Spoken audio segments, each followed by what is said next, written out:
and I've been spending a lot of time with my father, who brought us all to this country at the end of the Vietnam War.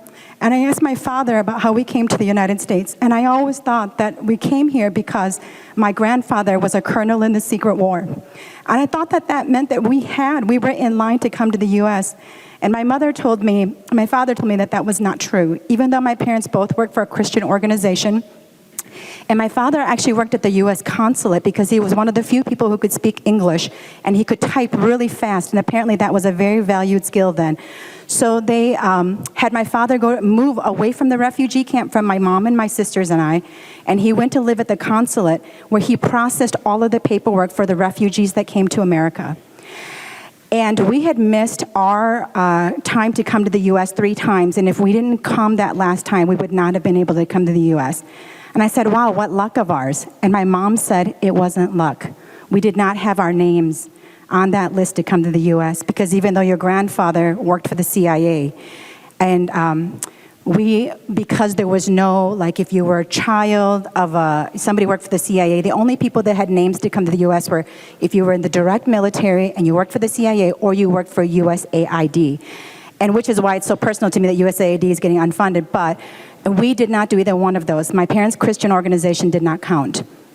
And so what my father did was one of our uncles worked for USAID, and because his mother had died, my father, as the one processing the paperwork, put my grandmother down as his mother.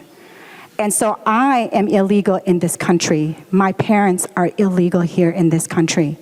And when we were fleeing that situation, never one time did my family say, let's look at which state has the greatest welfare and which state has the greatest benefits, because that's the state we're going to go to. Nobody leaves their country unless they have to leave that country. And that I asked my parents, were you scared coming to America? And I record all this because I can't believe that I'm going to be turning 52. I never asked my parents these stories before. And my mom said, we weren't scared.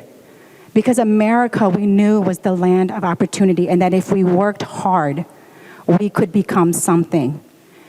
And she said, and I said, well, did you ever miss Laos? Well, we couldn't go back for many decades. And the first time my parents went back was in 1989, and then we weren't allowed yet to go back into Laos. And so my parents, because they went back because my father was really ill, and they went back to try to do some natural healing because they told my father that he wasn't going to live past that cancer. And so she said they sat on the side of Thailand and looked across the Mekong River into Laos.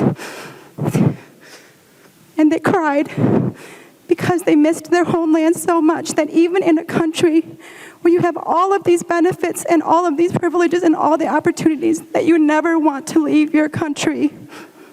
And I tell you this story because I want you to think about who it is that you are calling illegal. My family was just smarter in how we illegally came here. We had more privileges and more ability, which is why we came here in that way.